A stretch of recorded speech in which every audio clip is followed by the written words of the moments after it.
자, 앞을 보시고 우리 말씀의 제목을 우리 큰 소리로 한번 읽어볼까요? 보이시죠? 있습니다. 시작. 허다한 죄를 덮는 사랑입니까? 아멘. 허다한 죄를 덮는 사랑입니까? 라는 제목으로 말씀을 증거하도록 하겠습니다. 오늘도 우리 각자를 향하신 주님의 음성을 들으시고 아멘으로 순종하셔서 말씀의 은혜와 능력 누리시기를 바랍니다. 아멘. 우리 중구청 여름 수련회 날짜가 정해졌습니다. 7월 31일부터 8월 1일까지 교회에서 1박 2일 동안 진행되는데요. 이번 주제는 부르심에 응답하라. 하나님께서 우리 자녀들을 부르셨는데 우리 자녀들이 그 부르심을 확인하고 확신하는 시간. 그래서 일평생 우리의 뒤를 이어서 하나님 앞에 쓰임받는 우리 자녀가 되도록 여러분 남은 시간 동안 기도로 중보해 주시길 바랍니다. 아멘. 자, 오늘은 성령의 첫 번째 열매인 사랑의 세 번째 시간입니다. 우리가 지난 2시간에 걸쳐서 성령의 열매로서의 사랑이란 어떤 열매인가 두 가지 원칙을 먼저 나눴는데, 첫 번째는 조건 없이 값 없이 자신을 내어주는 사랑이었어요.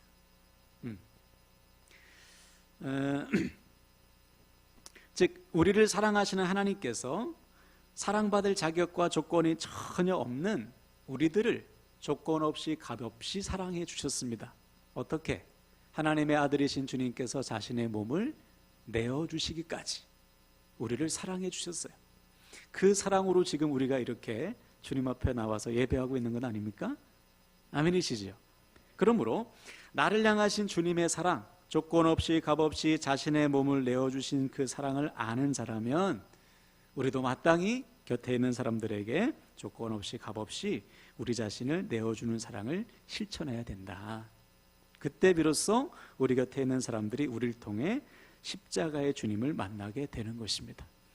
그러므로 사랑하는 여러분, 우리를 조건 없이 값 없이 자신을 내어주기까지 사랑하신 주님의 그 사랑을 믿으시고 우리도 조건 없이 값 없이 우리 자신을 내어주는 사랑 실천하시기를 주님의 이름으로 간절히 부탁을 드립니다. 두 번째로 성령의 열매로서의 사랑이란 어떤 사랑인가? 그것은 먼저 사랑하는 거라고 했어요. 먼저. 성경에 나와 있는 수많은 믿음의 사람들의 공통점이 뭐냐? 다 하나님께서 그들을 먼저 찾아가셨어요. 아브라함을 먼저 찾아가시고요, 모세를 먼저 찾아가셨어요. 바울을 먼저 찾아가셨죠. 찾아가셔서 하나님의 사랑을 알려주신 거예요. 그 사랑에 반응하여 그들이 하나님을 믿게 된 것이죠. 우리 자신도 그렇죠. 태어나면서 하나님 먼저 찾은 분 있어요? 아니죠. 우리 중에 그 누구도 먼저 하나님을 찾은 사람은 없어요. 누군가 우리에게 먼저 하나님의 사랑을 알려줬어요. 부모님이 알려준 분도 있고, 자녀들이 알려준 분도 있고, 친구, 동료, 친척, 때로는 나와 전혀 상관없는 사람이 나에게 먼저 찾아와 하나님의 사랑을 알려주었기 때문에 우리가 그 사랑에 반응하여 하나님을 지금 믿고 있는 거잖아요. 그러므로 사랑하는 여러분, 먼저 사랑하셔야 됩니다. 먼저 찾아가서 사랑할 때 나를 통해 그 영혼이 하나님 만나게 되는 거예요. 그래서 우리가 절대로 잊지 말아야 되는 것, 나 같은 죄인을 주님이 먼저 찾아오셨구나. 이 은혜를 결코 잊어서는 안 돼요. 이번 한 주간도 나를 먼저 찾아오신 주님의 사랑을 기억하시고 먼저 찾아가는 사랑 실천하시기를 주님의 이름으로 부탁을 드립니다. 자, 오늘은 세 번째 원칙을 한번 나누겠어요. 7절 한번 다시 볼까요? 7절. 만물의 마지막이 가까이 왔으니 그러므로 너희는 정신을 차리고 근신하여 기도하라. 자, 베드로는 교회를 향해 여러분, 만물의 마지막이 가까이 왔어요, 이렇게 선포합니다. 만물의 마지막이라는 것은 소위 말해서 종말, 주님께서 이 땅에 다시 오시는 그날, 심판의 날, 우리 자신이 하나님 앞에 서서 우리의 삶을 결산할 그날이 곧 다가오고 있다는 거예요. 가까이 오고 있다는 것이죠. 그래서 우리 어르신들, 야 말세다 말세, 이런 말씀 많이 하시죠. 국어사전에 보면 말세가 어떻게 번역되는지 아세요? 예수 그리스도가 이 땅에 온 후로부터, 그때부터가 말세예요. 그러니까 말세는 지금 계속되고 있는 것이죠. 말세의 끝이 종말이 되는 거예요. 근데 어떤 분들은 목사님, 지금 주님께서 이 땅에 오시고 2000년이 훨씬 넘었는데 우리에게 좀 말세는, 종말은 조금 먼 얘기 아닙니까? 종말은 우리가 좀 상관없지 않아요? 이제는 2000년이 지났는데, 이렇게 말씀하실 분이 혹시 있을 수 있지요. 그러나 그렇지 않습니다. 종말은 반드시 오게 돼 있어요. 왜? 약속이니까. 주님께서 오신다고 약속해 주셨으니까 종말은 반드시 옵니다. 대신 그 때와 시간은 우리가 모르는 것이죠. 또 우리 개인적인 종말이 점점 다가오고 있어요. 여러분 개인의 종말이 언제입니까? 이 땅에서 호흡이 끝나는 날, 생명을 마감하는 날, 우리는 하나님 앞에 서서 우리의 삶을 결산해야 돼요. 그러니까 종말은 반드시 온다는 것이죠. 그러므로 우리는 매일 매순간을 우리에게 주어진 마지막 날처럼 여기며 살아가야 됩니다. 실제로 오늘도 하나님께서 우리에게 생명 주셨기 때문에, 호흡을 주셨기 때문에 이 자리에 나온 거 아니에요? 오늘 아침에 일어나면서 오늘 내가 사는 것이 당연한 거야? 내가 오늘 눈 뜨는 것이 당연하지? 이렇게 생각한 분 계십니까? 천만의 말씀이에요. 하나님께서 우리를 사랑하시기에 우리에게 오늘 하루 다시 한번 기회를 주신 거예요.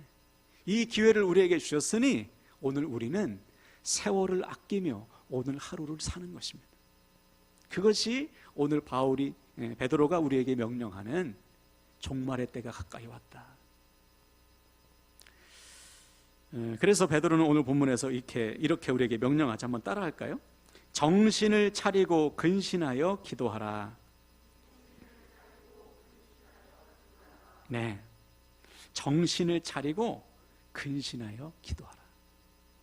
여기서 정신을 차리라, 이것은 헬라어로 소프로네 사테라는 단어인데, 이것은 분별해라, 마음을 다스려라 이 뜻입니다. 즉 종말의 때를 살아가는 우리는 분별해야 돼요. 무엇을 분별합니까? 하나님의 뜻을 분별해야 되죠. 왜? 베드로 시대나 지금이나 우리는 세상 속에서 살고 있습니다. 세상 속에서 살다 보면 세상의 가치관, 세상의 유행, 세상의 물결에 휩쓸리기 십상이에요. 물들기 십상입니다. 그러므로 정신을 차리지 않으면, 분별하지 않으면 세상과 닮게 돼 있어요. 또 베드로 시대나 지금이나 우리가 믿음으로 살아가기 위해서는 반드시 믿는 자에게 주어지는 고난을 감당하게 돼 있어요. 마음을 지키지 않으면, 믿음을 지키지 않으면 하루에도 수십 번씩 믿음이 꺾입니다. 물론 적당히 세상에서 세상과 타협하며 섞여 사는 사람은 믿음의 고난이 없어요. 그냥 좋죠 뭐. 하루하루 그냥 사는 거예요, 내 마음대로. 그러나 구별된 삶, 증인된 삶, 교회로서의 삶, 제자의 삶을 살기 원하는 자는 고난이 없을 수가 없습니다. 이때 우리는 마음을 지켜야 되는 거예요. 정신을 차려야 되는 것이죠. 그래야지만 마지막 날까지, 주님 앞에 서는 그날까지 믿음의 삶, 승리의 삶을 살아갈 수가 있는 거예요. 그러므로 사랑하는 여러분, 만물의 마지막이 가까이 왔으니 정신 차리시길 축복합니다. 자, 그래서 이어지는 명령이 있어요. 뭐라고 명령했죠? 근신하여 기도하라. 근신하여 기도하라. 네 몸을 쳐서 기도해라. 늘 깨어서 기도해라. 정리하면 늘 깨어 기도해야지만 우리는 정신을 차리고, 즉 분별하며 마음을 지킬 수가 있다. 여러분, 기도는 생명입니다. 기도 쉬지 마시고 늘 깨어 근신하며 기도하셔서 정신을 차리고, 즉 분별하며 마음을 지켜서 주님 앞에 서는 그날까지 믿음의 삶, 승리의 삶 사시기를 주님의 이름으로 간절히 축원을 드립니다.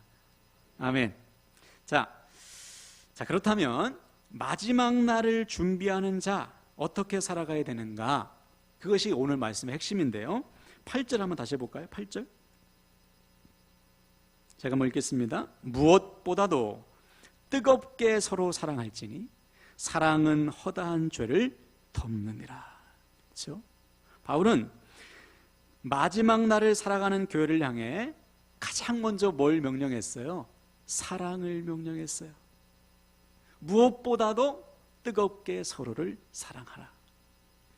우리의 예상과는 좀 다르지 않아요, 여러분? 종말의 때가 가까이 왔어요. 그러면 우리 생각이 어떻게 해야 됩니까? 교회 와서 예배해야죠. 기도해야죠. 네. 실제로 이 시한부 종말론자들은 어떻게 합니까? 날짜가 딱 정해지면 몇 월 며칠 날 주님 오신다 그러면 어떻게 해요? 직장 버리고 학교 버리고 가정 버리고 거기 와서 흰옷 입고 하루 종일 예배합니다. 실제로 1992년도 여러분 기억하세요? 다미선교회 일명 주님께서 오신다. 정확한 날짜는 제가 기억 못하는데 아마 10월 며칠이었던 것 같아요. 가을쯤에 1992년 몇 월 며칠 주님이 오신다. 전국적으로 퍼졌습니다. 그것이 일명 휴거. 주님이 오시면 우리가 공중부양한다. 성경에 그런 게 있죠. 공중에서 주님을 본다는 구절이 있잖아요. 찬송가도 있고. 우리 휴거 맞을 거야. 그래서 진짜로 모여서 교회마다 또 기도원마다 또 그 사람들이 모여가지고요 매일 예배했다고요. 직장 다 버리고. 제가 그날을 생생하게 기억하는 이유가 있다고 했죠.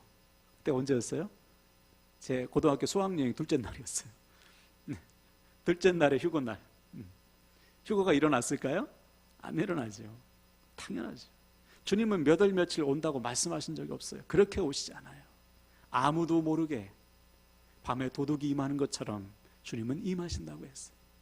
때와 기한은 누구에게 있기 때문에? 하나님께 있기 때문에. 그러므로 주님께서 오시는 그날을 우리는 알 수 없습니다. 그럼 어떻게 살아가야 되는가? 알 수 없으니 매일 그냥 교회에 와서 기도만 하면 되는가? 예배만 하면 되는가? 아니라는 거예요. 무엇보다도 서로 뜨겁게 사랑할지니 사랑하라는 것입니다. 이것이 마지막 때, 종말의 때를 준비하는 교회의 삶이라는 거예요. 뜨겁게 서로를 사랑하는 것. 그러므로 오늘 우리는 다시 한번 하나님께서 우리에게 정말 원하시는 것이 무엇인지 확인할 수 있습니다. 그것은 사랑이에요. 서로를 뜨겁게 사랑하는 것. 이것이 하나님께서 교회된 우리에게 가장 원하시는 거예요. 그래서 우리 주님도 율법사가 주님 최고의 계명이 뭐예요? 물으셨을 때 뭐라고 대답하셨죠? 잘 들어볼까요? 마음을 다하고 목숨 다하고 뜻을 다하여 주 너의 하나님을 사랑하라. 이것이 크고 첫째 되는 계명이요. 둘째도 그와 같으니 내 이웃을 내 몸과 같이 사랑하라. 하나님 뜨겁게 사랑하고 이웃을 뜨겁게 사랑하는 것. 이것이 하나님께서 우리에게 가장 원하시는 삶이다. 그러므로 사랑하는 여러분, 다른 무엇보다 서로를 뜨겁게 사랑하시길 축복합니다. 네. 그래서 바울도 제1의 열매는 사랑이라 말씀했어요. 사랑이 없으면 여러분 우리 예배 다 가짜입니다. 사랑이 없으면 우리의 헌신 다 가짜예요. 아무런 유익이 없어요. 고린도 교회 보세요. 그렇게 은사가 많아서 유창하게 방언으로 기도해도 그 기도에 사랑이 없으면 그냥 소음에 울리는 꽹과리예요. 시끄러운 소리. 믿음의 능력이 있어서 산을 옮길 만한 믿음이 있다 해도 거기에 사랑이 없다면 아무것도 아니에요. 자신의 몸을 내어줄 정도로 구제하고 봉사하고 헌신한다 해도 그 모든 동기가 사랑이 아니라면 그 수고는 아무런 유익이 없다고 했어요. 사랑이 없으면 아무것도 아니다.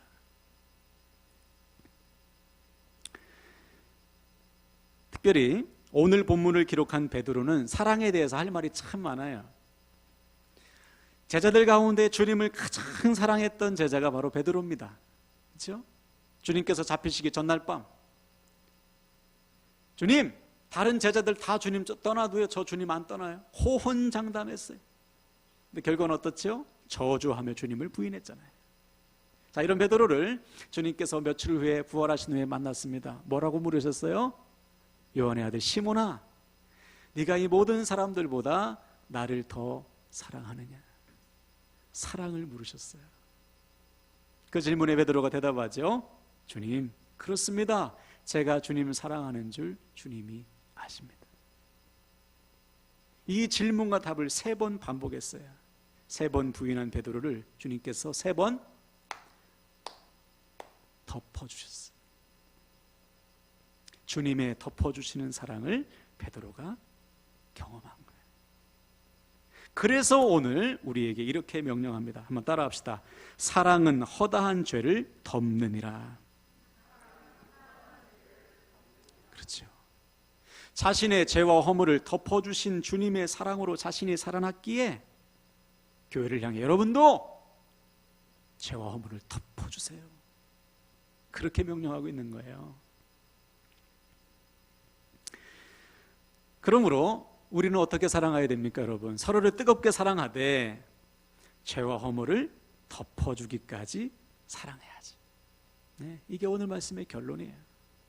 그런데 교회 안을 들여다보면 정반대로 하는 분들도 있더라고요. 죄와 허물을 덮어주기는커녕 들추어내고 소문내고, 그렇죠? 모이면 비판하고, 모이면 뒷담화하고. 저도 참 비판 좋아하는 사람이라고 했죠. 2박 3일 밥도 안 먹고 비판할 수 있어요. 잠도 안 자면서. 네. 그럼 왜 사람들이 서로의 죄와 허물을 덮어주지 못하고 들추어내는가? 왜 죄와 허물을 덮어주는 사랑을 실천하지 못하는가? 이유는 2가지밖에 없어요. 첫 번째는 자신의 죄와 허물을 덮어주신 사랑을 아직 모르거나, 2번째는 잊어버렸기 때문에. 여러분 자신 한번 생각해 보세요. 주님께서 나의 죄와 허물을 지금 덮어주고 계시다. 이것을 늘 기억하고 경험하는 사람은 덮어주게 돼 있어요. 근데 잊어버리니까 자꾸만 들추어내는 것이지. 그래서 우리 주님도 마태복음 18장에서 1만 달란트 빚진 자의 비유 말씀하셨잖아요. 왕이 종들과 결산합니다. 한 종이 1만 달란트를 빚졌어요. 이것은 금을 말하는데, 금 1달란트는 6천 데나리온입니다. 1데나리온은 장정의 하루 품값이에요. 그러니까 6천 데나리온이라는 것은 6천일 동안 일하는 것, 약 16년입니다. 즉 1달란트는 우리가 16년 동안 일해서 벌어야 되는 돈이에요. 1만 달란트는 16만 년 동안 일해야 되는 거죠. 그러니까 도저히 갚을 수 없는 돈이에요. 그래서 애원합니다. 왕에게 용서해 주세요. 제가 어떻게 해서든지 갚겠습니다. 눈물을 흘리면서 애원해요. 왕이 불쌍히 여겼어요. 탕감해 줬습니다. 그래, 안 받아도 돼. 그래, 용서해 줄게. 얼마나 놀라운 은혜입니까? 이분이 이제 기쁨으로 집으로 돌아가는 거죠. 근데 이 종이 누굴 만났어요? 자기에게 빚진 사람, 100데나리온 빚진 사람을 만납니다. 여러분 같으면 어떻게 하시겠어요? 방금 전에 1만 달란트를 탕감받았잖아요. 100데나리온 아무것도 아니잖아요. 방금 전에 저 1만 달란트 빚을 탕감받았어요. 저도 용서해 줄게. 안 갚아도 돼요. 이래야 정상인데. 너 잘 만났다, 이놈 하고서 붙잡아서 감옥에 가뒀어요. 이 소식이 왕에게 들어갑니다. 왕이 불렀어요. 이렇게 말하지요. 악한 종아, 네가 나에게 빌기해 내가 너를 불쌍히 여겨 네 빚을 탕감해 주었거늘, 내가 너를 불쌍히 여긴과 같이 너도 네 동료를 불쌍히 여김이 마땅하지 아니하냐. 다시 가뒀어요. 빚 갚으라고. 여기서도 보세요. 우리를 향하신 하나님의 사랑, 나의 죄와 허물을 덮어주신 그 사랑을 잊어버리면 절대로 다른 사람 죄 덮어줄 수 없습니다. 허물을 덮어주는 사랑은 불가능해요. 사랑의 실천도 어려워요. 그러므로 지금 우리 자신을 돌아보세요. 한 주간을 돌아보세요. 여러분, 덮어주는 사랑, 죄와 허물을 덮어주는 사랑을 실천하셨나요? 못했다면 한 가지밖에 이유가 안 돼요. 잊어버렸기 때문에. 오늘 그 사랑 다시 확인하시길 바랍니다. 자, 그렇다면 여기서 우리는 중요한 질문을 해야 돼요. 사랑과 죄를, 즉 서로의 죄와 허물을 덮어주는 사랑이란 구체적으로 어떤 사랑인가? 우리가 누군가의 죄와 허물을 덮어준다는 것은 무엇을 말하는가? 그래, 죄 지어도 괜찮아, 마음껏 죄져라, 이런 뜻일까요? 그렇진 않겠지요. 성경은 죄의 값은 뭐라고 했어요? 사망이다. 죄의 대가는 반드시 죽음이에요. 즉 하나님은 우리의 죄를 결코 그냥 두시지 않습니다. 죄값을 치르게 하시는 거예요. 자, 그렇다면 사망으로 이어지는 이 죄와 허물을 어떻게 덮어주는가? 이 도대체 허물을 덮어주는 사랑이란 뭔가? 성경은 우리에게 이렇게 답을 줍니다. 다 같이 앞을 보시고 시편 78편 38절 같이 읽을까요? 시작. 오직 하나님은 긍휼하심으로 죄악을 덮어주시어 멸망시키지 아니하시고 그의 진노를 여러 번 돌이키시며 그의 모든 분을 다 쏟아내지 아니하셨으니. 그렇죠. 그의 진노를 여러 번 돌이키시며 분을 다 쏟아내지 않으시며. 왜? 진노를 내리면 끝이잖아요. 분을 다 쏟아내면 우리는 끝장납니다. 네, 우리 하나님은 심판을 미루어 주시는 거예요. 이것이 죄와 허물을 덮어주는 사랑이에요. 나에게 죄 지은 사람, 나에게 잘못한 사람을 내가 참아주고 기다려주는 거예요. 이것이 죄와 허물을 덮어주는 사랑. 지금도 나를 향하신 주님의 사랑이에요. 우리 자신도 보세요. 하나님께서 지금 이 순간에도 우리를 얼마나 덮어주고 계십니까? 주님께서 죄와 허물을 덮어주시기 때문에 우리가 지금 이 자리에 나와서 예비할 수 있는 거예요. 지난 한 주간에 죄 안 졌습니까? 우리가 마음과 생각과 몸으로. 그때마다 하나님께서 우리를 심판하신다면 우리 중에 남아있을 사람 아무도 없어요. 네? 다 끝장나는 거예요. 그러나 하나님은 끊임없이 우리의 죄와 허물을 덮어주고 계세요. 참아주고 계세요. 언제까지? 우리가 회개하고 돌아올 때까지, 우리가 하나님 손 잡을 때까지 끊임없이 우리의 죄와 허물을 덮어주고 계시는 거예요. 그렇게 지금 우리가 이 자리에 있는 것이죠. 자, 이 사랑을 아는 사람이라면 우리도 당연히 덮어줘야죠. 기다려줘야죠. 품어줘야죠. 그래서 제가 최근 몇 년간 크게 깨달은 사실이 하나 있습니다. 특히 자녀를 기르면서 확실하게 깨달은 진리가 하나 있어요. 그것은 뭐냐? 덮어주는 거예요. 우리 부모님들 자녀들의 잘못이 보입니까? 뭐입니까? 훤히 보이죠. 자녀들이 거짓말하는 거 알아요? 몰라요? 다 알죠. 네. 자녀들의 부족함이 보입니까? 안 보입니까? 보이죠. 그래서 부모의 사랑으로, 부모의 욕심으로 자꾸만 고쳐주고 싶어. 지적하고 싶고, 거짓말하면 끝까지 그냥 밝혀내가지고 너 거짓말했지, 그러고 싶어요. 물론 자녀들이 정말 빗나간다 그러면 붙잡아줘야지. 그런데 제가 내린 결론은 덮어주는 거예요. 죄와 허물을 덮어주고 기다려주고 사랑하고 본을 보여주는 거예요. 그러면 하나님께서 하나님의 때에 변화시켜 주시더라고요. 다시 말해, 내 힘으로는 안 되는 것을 뼈저리게 깨달았어요. 하나님이 하신다.